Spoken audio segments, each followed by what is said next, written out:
ओम शांति। आज 24 मार्च 2021 की साकार मुरली में कुछ मधुर रास भरी धारणा युक्त महावाक्य। पहली बात, बाबा कहते, मीठे बच्चे, तुम इस समय बाप के साथ सेवा में मददगार बने हो, इसलिए तुम्हारा सिमरन होता है, पूजन नहीं, क्योंकि शरीर अपवित्र है। आज परमात्मा हम बच्चों को गायन, सिमरन और पूजन कब कब होता है, कैसे होता है, वही बातें स्पष्ट कर रहे हैं। बाबा कहते, हम ब्राह्मण बच्चे इस समय परमात्मा के साथ भारत की सेवा करते हैं। सेवा माना ईश्वरीय सेवा, रूहानी सेवा। जैसे परमात्मा हम बच्चों को एडॉप्ट किया, ब्राह्मण बनाया ब्रह्मा द्वारा, फिर ज्ञान और योग द्वारा हम बच्चों को पावन बना रहे हैं, शक्तियाँ दे रहे हैं, सर्वगुण संपन्न बना रहे हैं, राजयोग सिखा रहे हैं। ठीक वैसे ही हम औरों को भी ये राजयोग की पढ़ाई, शिक्षाएं समझाते हैं, सिखाते हैं। तो ये है ईश्वरीय सेवा। रूहों की उन्नति के लिए, रूहों जैसे पतित बन पड़े हैं, कैसे पावन बनेंगे, कैसे सत्युग की दुनिया में जाएंगे, कैसे मुक्ति धाम जा सकते हैं, वो सारी बातें हम स्पष्ट करके बताते हैं, समझाते हैं, मेडिटेशन भी सिखाते हैं।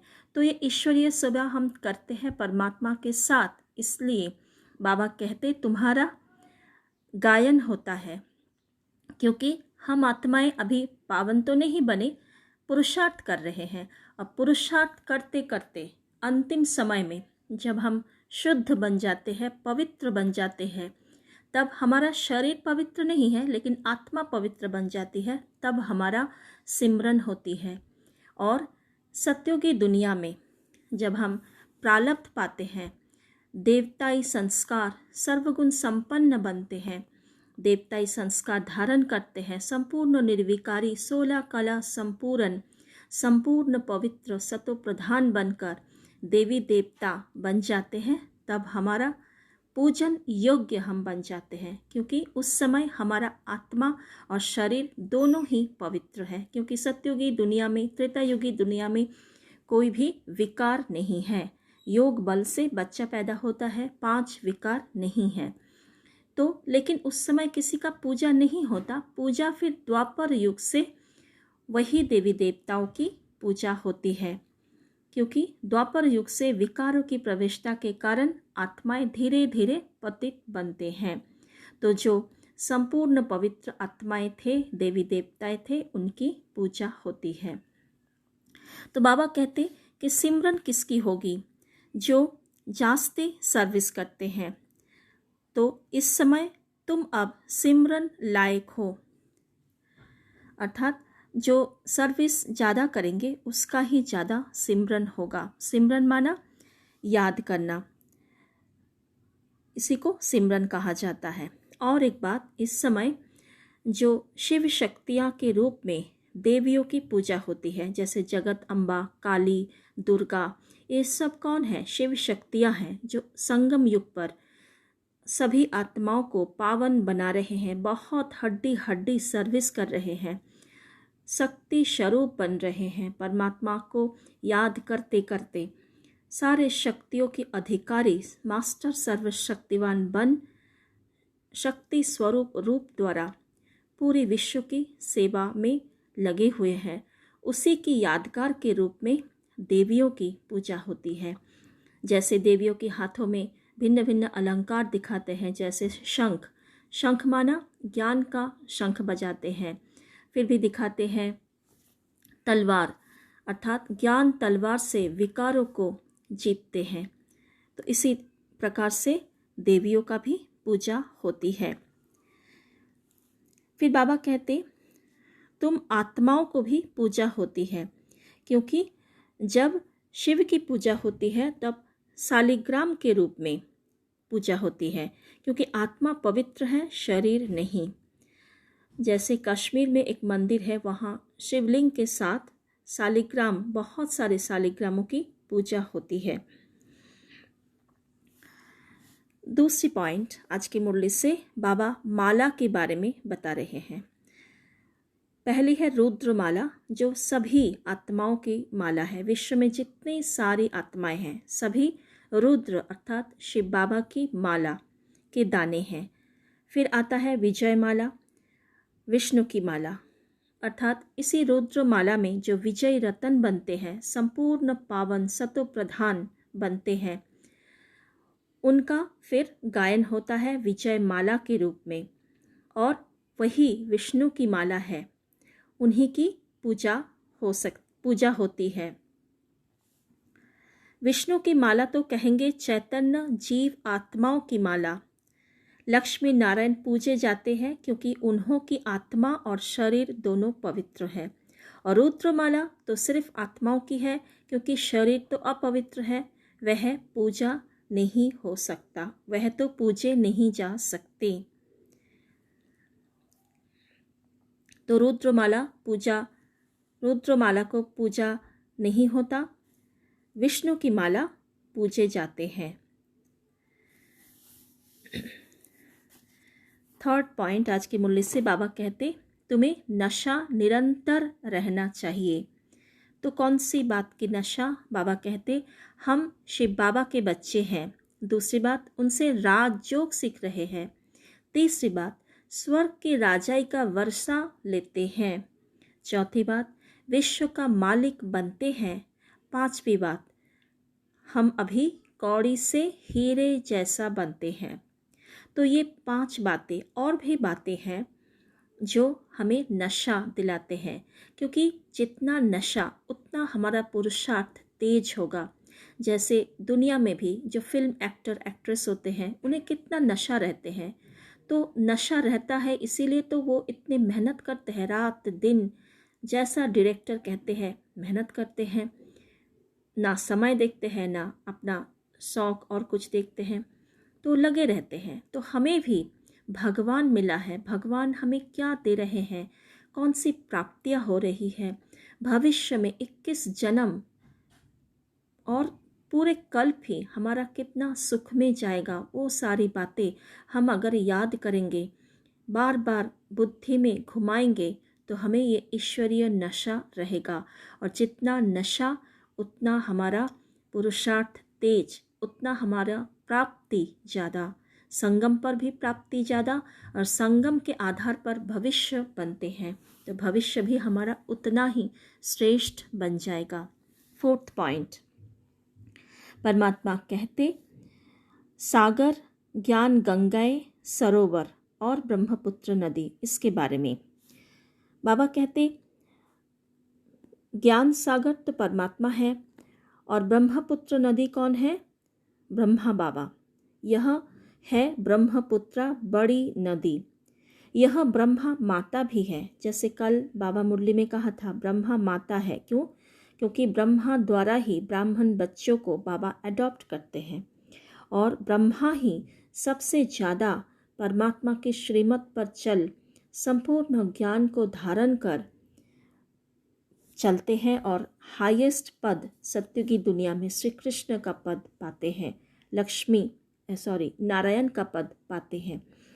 तो इसीलिए ब्रह्मा को बाबा ने कहा ब्रह्मपुत्र बड़ा नदी, और सागर एक है, बाकी कौन है? बाकी हम सब ब्राह्मण आत्माएं हैं, गंगाएं, और उसमें भी नंबरवार है, क्योंकि सभी की धारणा एक जैसे नहीं है, सभी एक प्रकार सेवाएं नहीं करते, सभी का योग अलग अलग है, पुरुषार्थ अलग अलग है, तो समझाने भी अलग अलग है। तो बाबा कहते नंबरवार जितने अच्छा ज्ञान है उनको सरोवर कहा जाता है, महिमा भी है। कहते हैं मान सरोवर में स्नान करने से परी ज़्यादा बन जाते हैं, अर्थात यही ज्ञान की बातें हैं। ज्ञान में स्नान करने से हम मनुष्य से देवता बनते हैं। तो जितना हम और को अच्छी रीति समझाएंगे तो उन्हें बातें समझ में आएगी, क्योंकि ये गुह्य ज्ञान है और नई बातें हैं, झट से सबको समझ में नहीं आता है। तो समझाने की तरीका और कैसी सामने वाली आत्मा है, क्या चाहिए, उसके ऊपर उसकी बुद्धि कैसी है, कौन से बैकग्राउंड में है, ये सारी बातें भी देखने होते हैं, तभी हम और को अच्छी रीति समझा सकते हैं, धारणा करा सकते हैं, ज्ञान में चला सकते हैं।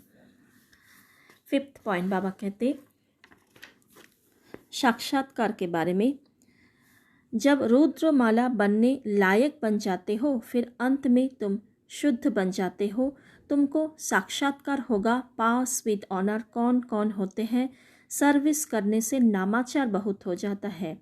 मालूम पड़ता जाएगा विजय माला में नंबरवार कौन कौन आएगा। तो विजय माला के दाना कौन बनेंगे, अर्थात विष्णु की माला कौन बनेंगे, ये बाबा कहते हैं तुम्हें साक्षात्कार हो जाएगा। अर्थात जो बनने वाले हैं उनको साक्षात्कार होगा, जो पास विद ऑनर बनने वाले हैं उनको साक्षात्कार हो जाएगा। 6th पॉइंट बाबा कहते हैं राजा और प्रजा कैसे बनते हैं। तुम राजयोग सीखते हो, वही राजा ही पाएंगे, फिर राजा बने व प्रजा बने। अर्थात राजा बनने के लिए मेहनत करनी पड़ेगी, मेहनत भी करनी है और सर्विस भी करनी है, लोगों को समझाना भी है, आत्माओं को समझाना है, क्योंकि राजा बननी है तो प्रजा तो बनानी पड़े। तो जो जितना सर्विस करेंगे, जो जितना अच्छे रीति पढ़ाई पढ़ेंगे, वही राजा बनेंगे, क्योंकि मेहनत है ही राजाई बनने की, राजाई पद पाने की, राजा बनने की। प्रजा बनने के लिए कोई मेहनत नहीं है, प्रजा तो ढेर बनती है।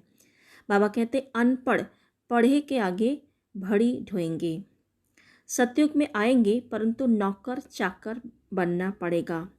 अर्थात जब पढ़ाई अच्छी रीति संगम पर नहीं पढ़ते हैं, चारों सब्जेक्ट में अच्छे नंबर लेकर पास नहीं होते हैं, तो हमें प्रजा बनना पड़ेगा, नौकर चाकर बनना पड़ेगा। 7th पॉइंट बाबा कहते क्राइस्ट के बारे में, जीसस क्राइस्ट जो क्रिश्चियन धर्म स्थापक है, तो उनमें और परमात्मा में क्या अंतर है। बाबा कहते क्रिश्चियन लोग क्राइस्ट को याद करते हैं, क्राइस्ट के लिए ऐसे नहीं कहेंगे कि वह पतितों को पावन बनाने वाला है। अर्थात क्राइस्ट जब आत्मा ऊपर से आते हैं धर्म स्थापन करने के लिए, परम धाम से सतो प्रधान आत्मा शरीर में प्रवेश करते हैं, फिर धर्म स्थापन करते हैं, फिर वो जन्म मरण में आते हैं, बार बार जन्म लेते हैं, क्योंकि उन धर्म की पालना भी उन्हें ही करना होता है। लेकिन परमात्मा ऐसा नहीं है, परमात्मा सृष्टि के अंतिम समय में आते हैं और क्राइस्ट आते हैं आज से 2000 साल पहले, और परमात्मा आते हैं इस संगम युग पर, जब पूरी सृष्टि के अंतिम समय, सृष्टि फिर से शुरू होने वाला है। कलयुग और सतयुग के संगम पर एक बार परमात्मा आते हैं, और परमात्मा शरीर धारण नहीं करते, जन्म मरण में भी नहीं आते, लेकिन क्राइस्ट की जो आत्मा है, जो धर्म स्थापक है, वो उनको बार बार जन्म मरण में आना पड़ता है, क्योंकि धर्म की पालना करना होता है।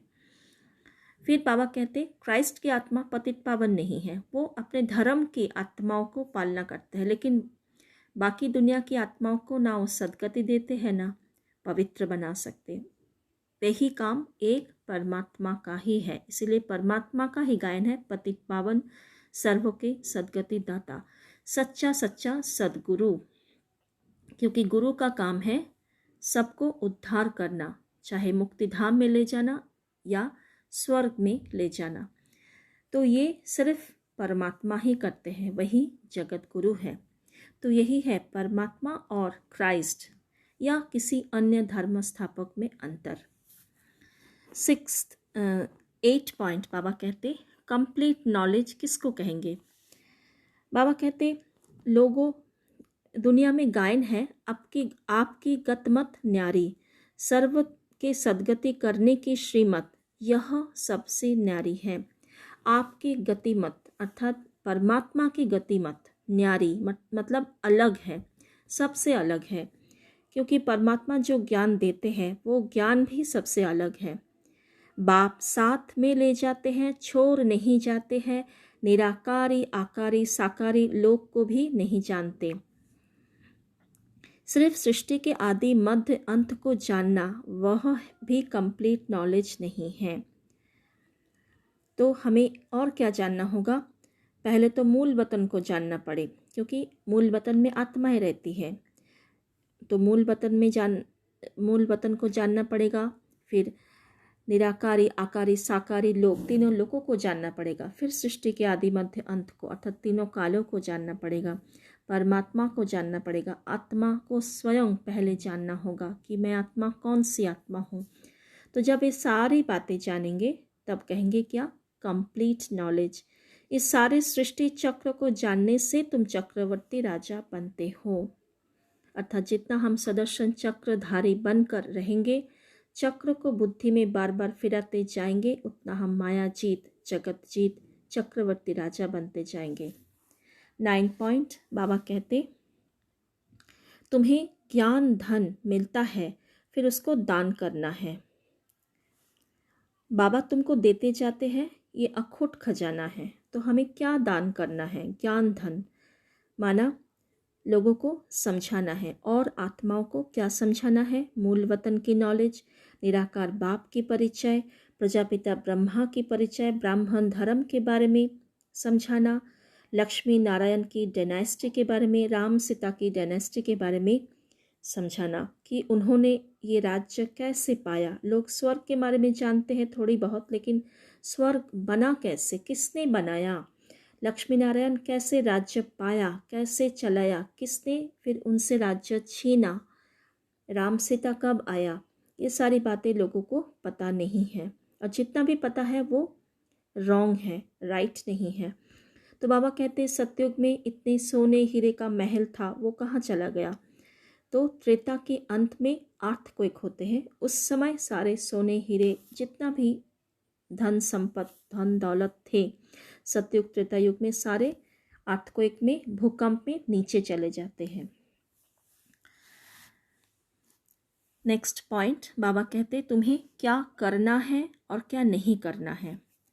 बाबा कहते सबसे मीठा बोलना है, देह अभिमान का दान कर आत्म अभिमानी और परमात्म अभिमानी बनना है।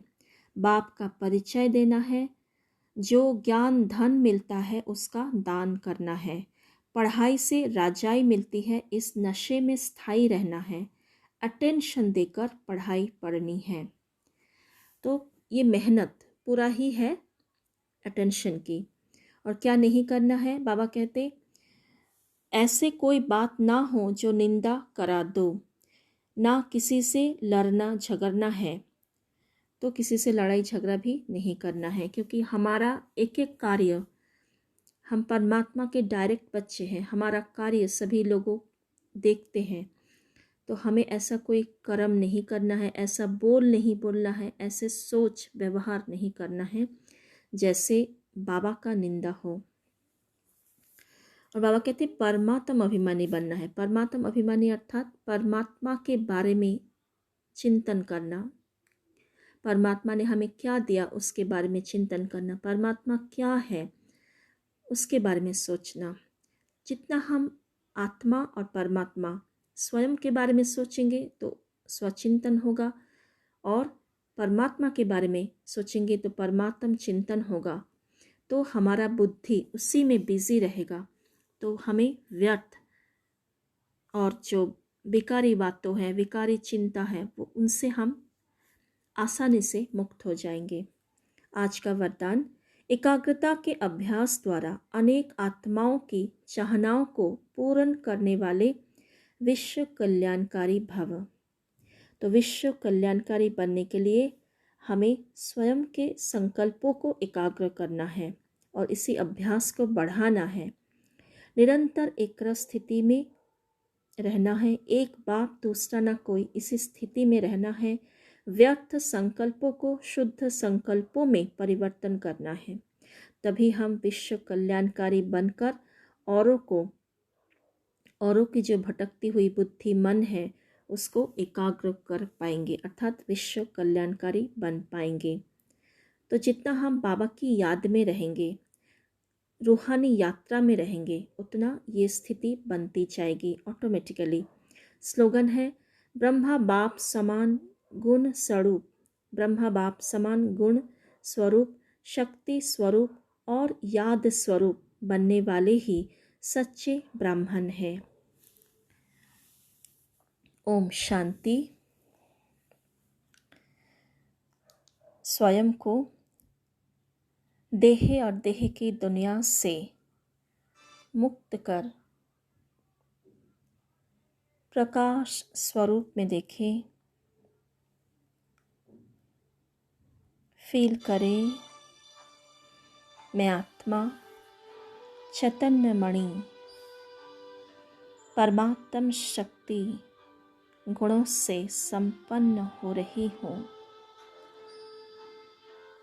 मुझे बाप समान बनना है। सर्व शक्तियों को धारण कर परमात्म याद में, परमात्म प्राप्तियों में, अलौकिक प्राप्तियों में सदा संपन्न बनना है। फील करें, मीठे प्यारे शिव बाबा मेरे मस्तक के ऊपर अपने अनंत किरणों की छत्र छाया लेकर आ गए हैं। उनके असीम किरणों को स्वयं में प्रवेश करता हुआ अनुभव करें। बाबा की मीठी मीठी शीतल किरणों में मैं आत्मा भरपूर हो रही हूँ। मेरी मन बुद्धि से सारे व्यर्थ नष्ट हो रहा है। सारे कर्मेंद्रियों मिठास से भरपूर हो रहे हैं। मेरी दृष्टि, मेरी बोल व्यवहार औरों के प्रति मीठा होते जा रहे हैं। मैं सभी को फरिश्ता रूप में देखने का अभ्यास बढ़ाते जा रही हूँ। जितना मेरी फरिश्ता देखने का अभ्यास, आत्मा देखने का अभ्यास बढ़ता जाता है, उतना मैं आत्मा औरों के प्रति मीठा व्यवहार, बहुत मीठा बनती जाती हूँ। सदा परमात्म याद में उस आत्मा को अतीन्द्रिय सुख की अनुभूति होती है। ओम शांति।